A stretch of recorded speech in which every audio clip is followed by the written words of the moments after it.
Para nadie es un secreto que Venezuela es uno de los países más ricos del mundo en petróleo. Numerosos estudios indican que Venezuela tiene petróleo para más de 300 años. Situación que Estados Unidos históricamente conoce muy bien y a la perfección.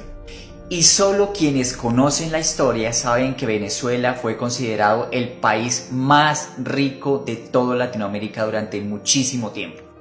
Tienen excelentes vías, su petróleo construyó grandes edificios, toda Latinoamérica quería mudarse para allá, incluso un éxodo de más de 5 millones de colombianos hoy viven en Venezuela.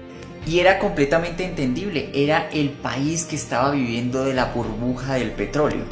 Eso había plata para todo el mundo. Entonces, ¿en qué se equivocó Venezuela? Venezuela dejó de producir alimentos y perdió soberanía alimentaria. Y cuando en un país se habla de pérdida de soberanía, estamos hablando de la pérdida de la capacidad de pensar, de actuar y de tomar decisiones por nosotros mismos. La pregunta sería, si es tan grave perder soberanía alimentaria, ¿por qué Venezuela dejó de producir sus propios alimentos? Pues bien, aquí viene la importancia del petróleo. Venezuela comenzó a vivir de la burbuja del petróleo. ¿Para qué cultivo y produzco alimentos si los puedo comprar en el exterior? Y fueron generaciones enteras que culturalmente se acostumbraron a vivir del petróleo. ¿Quién querría ser campesino y producir alimentos con lo duro que es ese trabajo y con lo mal remunerado que es, cuando el petróleo me puede dar un mejor estilo de vida? Pero entonces suscitaron muchísimos problemas, entre los cuales hubo uno muy importante, y es que empezaron a pensar algunos venezolanos y a decir, hey, si el petróleo es nuestro, ¿por qué tenemos que venderlo a precios muy económicos para que Estados Unidos refine el petróleo, nuestro petróleo, lo convierta en gasolina y nos lo venda muy costoso? Allí fue cuando se empezó a hablar de la nacionalización de este recurso mineral tan importante. ¿A quién no le gustó esta decisión? ¿A quién no le gustó que aparecieran venezolanos pilos y pensaran en que el petróleo era de ellos? Pues a Estados Unidos, señoras y señores. Y aquí viene lo más importante de la historia, póngale cuidado. Quisieron nacionalizar un recurso mineral en medio de una dependencia económica y alimentaria hacia Estados Unidos terrible. ¿Qué les estoy tratando de decir, señoras y señores? Ellos tenían el petróleo, pero Estados Unidos tenía la comida. Y Estados Unidos era quien pagaba el petróleo. Entonces, cuando sube el presidente Hugo Chávez y dice, vamos a finalizar con la nacionalización de este recurso mineral y vamos a montar nuestras propias refinerías aquí en Venezuela, ¿cierto? Y a Estados Unidos no le gustó esta decisión, dice, listo, háganlo, es de ustedes, no puedo hacer nada. Se monta y Estados Unidos le dice a todas las plataformas de alimentos, a todos los supermercados, grandes cadenas y grandes empresas norteamericanas, que si le llegan a enviar alimentos a ese país, van a tener serias complicaciones con ese gobierno. Hagamos de cuenta que usted es un gringo y que usted es dueño de supermercados El Éxito, ¿sí? Carrefour, Olímpica, ¿sí? Y resulta que usted es una empresa norteamericana que tiene la posibilidad de enviar alimentos a todos los países latinoamericanos.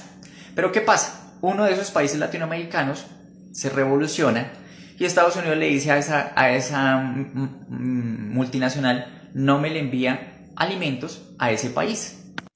En otras palabras, castiguémoslos con el hambre. Y les vamos a demostrar que un país no come ni toma petróleo.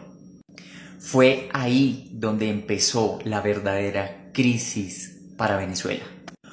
Un bloqueo económico sin precedentes, porque las sanciones de Estados Unidos las tenían que cumplir todos los países que tenían convenios y tratados con Venezuela.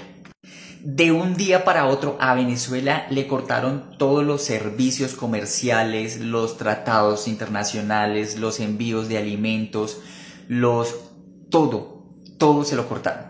Y si nos ponemos a pensarlo, este era un plan de Estados Unidos desde hace más de 70 años en el que quieren desfinanciar el campo latinoamericano, que todos los países latinoamericanos perdamos soberanía alimentaria, a tal punto que el día en que un gobernante suba en cualquier país latinoamericano y tome una decisión que a Estados Unidos no le guste, inmediatamente nos castigan con la panza.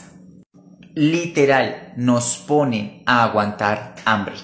Y si usted llegó hasta esta parte del video es porque usted ya se está pensando y se está preguntando cuál es la relación de esta problemática venezolana con el país del cual usted pertenece. En mi caso, Colombia, en este momento tiene una inseguridad alimentaria terrible. Nosotros dependemos de más de 16 millones de toneladas de Estados Unidos de alimentos. Nosotros en este momento tenemos el campo, pero no somos un país agrícola, nosotros no cultivamos porque nosotros nos dedicamos a hacer lo mismo que hacía Venezuela desde hace 60 años. Pero nosotros, nuestra historia cambia un poco. Ya tendré la oportunidad en otro video de contarles cómo pasó este mismo conflicto, pero aquí en Colombia. Aquí en este video lo que quiero decirles es que el castrochavismo no existe, lo que existe es un bloqueo económico sin precedentes. El castrochavismo no es más que una narrativa de los medios masivos de comunicación de derecha y hegemónicos que vienen desde Estados Unidos y que están propagados por todos los países. Entonces, la próxima vez que un amigo suyo, uribista, le salga con el cuento castrochavista, usted me va a hacer un favor y me le envía este video para que ese personaje aprenda un poco de historia y deje de ser tan manipulable. Para finalizar, quiero contarles que el castrochavismo es solo un invento para manipularnos a través del miedo. Palabras más, palabras menos. Si usted no vota por determinados gobernantes, a su país le va a pasar lo mismo que a Venezuela o a Cuba. ¿Se dan cuenta cómo nos han manipulado desde hace tantos años? ¿Y se dan cuenta cómo no les convenía que un presidente como Gustavo Petro en Colombia o como López Obrador en México subieran a la presidencia? Porque una de sus propuestas fundamentales de gobierno era devolverle al campo la financiación, devolverle al país la capacidad alimentaria para dejar de depender de Estados Unidos. Pilas, no se deje manipular.